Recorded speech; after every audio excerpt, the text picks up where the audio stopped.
So, I was telling that mere realization of death can bring a qualitative change in your lifestyle, because once you know that ultimately you are going to die, maybe after 8 years, maybe after 90 years, maybe after 100 years, then what is the fun of doing all this rubbish throughout the life? Comparing with the other creatures who are celebrating life 24 hours a day, and you being a rational creature, being a Vivekshil Prani, you are just puzzled, bored and full of depression. Then what is the ultimate purpose? Why do you acquire the wealth? Just to remain happy? Just to make your family happy?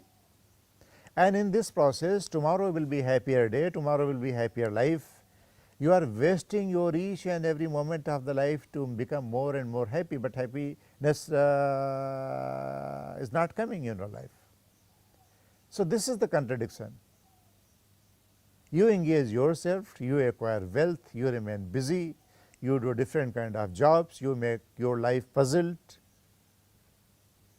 just to live a happy life, but that happy life does not come. And one fine morning after 70, 80 or 90 years, you are no more in this world. So, everything is finished, everything comes to an end. Then, so the basic realization that you will die and death is as sure as your birth, ये पक्का है, मरना तय है, मरोगे. So, why you are wasting your time? Just look at your surroundings, look at other creatures, look at the flowers, fragrance, बिना किसी कारण के fragrance, फूल खुश है, खुशबू महका रहा है, ये जो पत्तियां हैं पेड़ों की, ये हरी हैं, किस लिए हरी हैं? नोबडी नोज, बट इनको हरापन में अच्छा लगता है कि हरा मैं रहूं. बादल हैं, घुमड़ घुमड़ के पूरे आसमान में चारों तरफ फैल रहे हैं, किसने इनसे कहा है? लेकिन इनकी एक इंटरनल हैप्पीनेस की स्टेट ऑफ माइंड होगी कि नाचने में, घूमने में और हवाओं के साथ घुमड़ने में हमें मज़ा आ रहा है. Look at the winds, Sameer चल रही है, आंधी तूफान चल रहा है, हल्का हल्का चल रहा है, पेड़ डगमगा रहे हैं.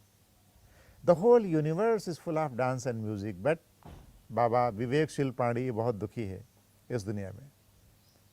Then what is the purpose? So my dear friends, if you want to make this life happier and full of joy and full of celebration, जो परमात्मा की इच्छा है, अगर उसके हिसाब से जीना है तो मृत्यु का सच सिखाना पड़ेगा हमारे बच्चों को, हमारी जनरेशन को और हमारे समाज को कि बेटा एक दिन मर जाओगे और सब कुछ चला जाएगा. पुनर्जन्म होता है कि नहीं होता है? Nobody knows. आत्मा कहाँ जाती है, कहाँ चले जाती है? Nobody knows. जब सब कुछ घरी के लोग लपेट के जला देंगे, when you become reduce to ashes, कुछ बचता ही नहीं है, तो कहाँ आत्मा, फिर कहाँ परमात्मा, फिर कहाँ पुनर्जन्म, फिर कहाँ क्या रह जाता है? तो the first and foremost thing is important that realization of death. अगर यही आदमी के दिमाग में घुस जाए तो बहुत कुछ उसके अंदर क्वालिटेटिव चेंज हो जाएगा. वो बहुत ज़्यादा भागेगा नहीं, काम अपना वही करेगा, सर्विस में सर्विस करेगा, दरोगा है पुलिस का काम करेगा, लेकिन शांति से करेगा. बिकॉज उसको पता है कि सिर्फ वेल्थ एक्वायर करके, पैसे कमा के, बहुत प्रॉपर्टी बना के ही खुशी नहीं रहा जा सकता, और अल्टीमेटली मृत्यु होनी है और सब कुछ छोड़ के चला जाना है. तो मैं नहीं कहता हूँ कि किसान अपनी खेती नहीं करेगा, बिजनेसमैन अपना व्यापार नहीं करेगा, अधिकारी अपना काम नहीं करेगा अगर मृत्यु का एहसास होगा, लेकिन शालीनता से काम करेगा, शांति से काम करेगा, आपाधापी नहीं रहेगी, बहुत अधिक उसमें परेशान होकर के अपनी ज़िंदगी नहीं जिएगा, शांतिपूर्वक ज़िंदगी होगी. दूसरा, we are going away to nature. प्रकृति से हम एकदम डिफरेंट चले जा रहे हैं. जैसे प्रकृति में दूसरे स्पीसीज को देखिए, जब भूख लगी खा लिया, जब प्यास लगी पी लिया, और जब नींद लगी सो गए. 3 चीज़ों के अलावा उनकी ज़्यादा रिक्वायरमेंट्स नहीं है। अगर हम 10% भी उनसे सीखें तो बिना भूख के हम खाना नहीं खाएंगे, तला भुना उबली हुई चीज़ें नहीं खाएंगे, बिकॉज प्रकृति में मनुष्य को छोड़कर कोई भी खाना नहीं पकाता, सब रॉ चीज़ें खाते हैं। तली भुनी चीज़ें नहीं खाते हैं, तेल और घी में पका के नहीं खाते हैं। जब तक भूख न लगे खाना नहीं खाते हैं, जब तक प्यास न लगे पानी नहीं पीते हैं। तो अगर हमें प्रकृति की दूसरी स्पीसीज से लेसन्स लेना है, सीखना है, तो जैसा हमारी बॉडी की रिक्वायरमेंट्स हैं उसकी तरह से हम अपना खान पान सुधार लें तो हम हेल्दी रहेंगे और हमारी शारीरिक स्थिति भी ठीक ठाक रहेगी। जैसे सूरज उगने के साथ ही सारे पशु पक्षी जग जाते हैं, विचरण करने लगते हैं और नृत्य और संगीत में डूब जाते हैं। चिड़िया कौतूहल मचाने लगती हैं, चिड़िया हवा में उमड़ पड़ के घूमने लगती हैं, नाचने लगती हैं और सारे जंगली जीव जंतु जग जाते हैं। हम 10 बजे 11 बजे तक सोते रहेंगे। तो हम, इसका मतलब है कि हम जो परमात्मा ने अपना बल्ब जला दिया है, कहा है उठो काम करो, अपने काम में लगो, उसके विपरीत जा रहे हैं। जिस समय परमात्मा की मर्जी है कि जगो और अपना काम करो, एक्टिव हो जाओ, उस समय हम सोते रहते हैं। तो अगर हम प्रकृति के साथ चलें, जब सूर्योदय हुआ तो हम जग जाएं, जब सूर्यास्त हुआ तो अपने अधिकतर कामकाज बंद करके 10 बजे 11 बजे 12 बजे रात तक जगने की अगर हमें छोड़ दें तो काफ़ी कुछ हमारा स्वास्थ्य ठीक रहेगा। प्राकृतिक हिसाब से रहना, प्रकृति के हिसाब से ज़िंदगी जीना, प्रकृति के हिसाब से अपना रहन सहन रखना, ये बहुत आवश्यक है जीने के लिए। तीसरा जो है, राइट काइंड ऑफ एजुकेशन। हमारी शिक्षा प्रणाली क्या हो? इतिहास, भूगोल, फिजिक्स, केमिस्ट्री से बढ़ के हमारी शिक्षा यह है कि मानवीय गुण हमारे अंदर आए, डिग्निटी ऑफ ह्यूमन बीइंग हम प्रिजर्व करें।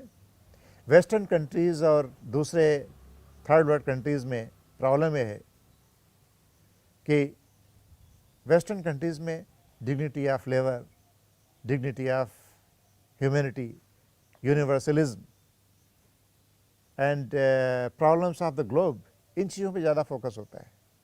वहाँ पे इन चीज़ों पे ज़्यादा फोकस होता है कि किस तरह से हम भाईचारा बना करके रहें, प्रकृति को प्रोटेक्ट करें, मदर नेचर को प्रोटेक्ट करें और हमारी थिंकिंग ब्रॉड कैसे हो। जब हम बच्चों को स्टार्टिंग से ही dignity of human being, each and every person is respectable, each and every person should be respected as a human being, ये सिखाएंगे तो क्या वहाँ पर जातिगत आधार पे, धर्म के आधार पे वैमनस्य हो पाएगा? जब इंडिविजुअल को आपने रिस्पेक्टेबल बना दिया, जब उसकी डिग्निटी को आपने कबूल कर लिया, जो आपने डिग्निटी ऑफ लेबर की बात बच्चों के मन में बिठा दी कि चाहे जैसा भी काम हो वो सम्मानजनक काम है। अगर हमारा क्लास 4 का पीएन अगर हमारा सुबह सुबह ऑफिस न खोले, उठ के डस्टिंग न करे या जब हमें ज़रूरत है तो हमें चाय न पिलाए, तो क्या हम अपना काम बखूबी कर सकते हैं? नहीं कर सकते।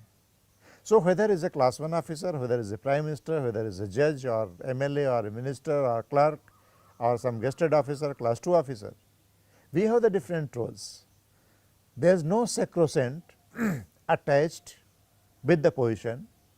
Each and every person in the organization, in this city, in this state is important. Sweeper is also important. Because if he doesn't clean the mohalla or clean your house will become dirty. Your mohalla will be smelling like anything. हालांकि कुछ लोग ही cleaning करें, सब लोग मिलकर न करें, ये भी एक अलग व्यवस्था है, उस पर मैं नहीं जा रहा हूँ।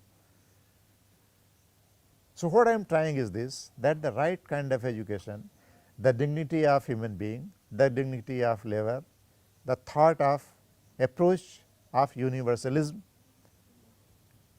वो अगर हमारे अंदर क्वालिटीज़ रहेंगी तो यही समाज एक ज़्यादा अच्छा निखर के समाज हो सकता है। इसमें फिर अलग अलग धर्म, अलग अलग जातियाँ, अलग अलग सेक्ट, अलग अलग दूसरे आधारों पर डिस्क्रिमिनेशन नहीं होगा। लोगों के अंदर सोच नहीं आएगी कि हम इस धर्म के हैं इसलिए दूसरे धर्म वाले हमारे दुश्मन हैं। लोगों के अंदर सोच नहीं होगी कि हम इस जाति को बिलोंग करते हैं इसलिए दूसरी जातियाँ हमसे गौड़ हैं, उनके आधार पे डिस्क्रिमिनेशन होगा। क्योंकि ultimately what is religion and what is the caste? When we were living in the primitive stage, जब हम पाषाण काल में थे, वहाँ पे न तो कोई धर्म था, न तो कोई जाति थी, न तो कोई सेक्ट थे। ये धीरे धीरे जब सिविलाइजेशन डेवलप होने लगी तो कुछ चतुर लोगों ने, कुछ खतरनाक लोगों ने, कुछ स्वार्थी लोगों ने अलग अलग तरह के कंसेप्ट पैदा कर दिए कि ये हमारा धर्म है, ये तुम्हारा धर्म है, हमारा ये ईश्वर है, हमारा तुम्हारा ईश्वर ये है, हमारी ये जाति है, तुम्हारी ये जाति है। कुछ जातियाँ गौड़ हैं, कुछ जातियाँ ऊपर हैं। ये बड़े गंदे किस्म के लोग हैं जिन्होंने बनाया है, बड़े खतरनाक टाइप के लोग हैं। Because human is a human, creature is a creature. इस संसार में बनाए हुए समस्त प्राणी मात्र ईश्वर की कृति हैं, ईश्वर की रचना है। ईश्वर का आशीर्वाद सबके ऊपर बराबर पनप रहा है, ईश्वर की ब्लेसिंग्स हैं, और हर स्पीसीज इज इम्पॉर्टेंट। सो अगर इस तरह के हम एजुकेशन दें कि ये आर्टिफिशियल जो सेगमेंट्स बनाए गए हैं मनुष्यों के द्वारा, different religions, different caste, different sects, ये सब फालतू की चीज़ है। We are simply human being, we should be respected as a human being, and we should also respect their identity, their individuality. महिलाओं के साथ हमने क्या किया है, देख लीजिए कितना डिस्क्रिमिनेशन किया है राइट फ्रॉम वेरी बिगनिंग।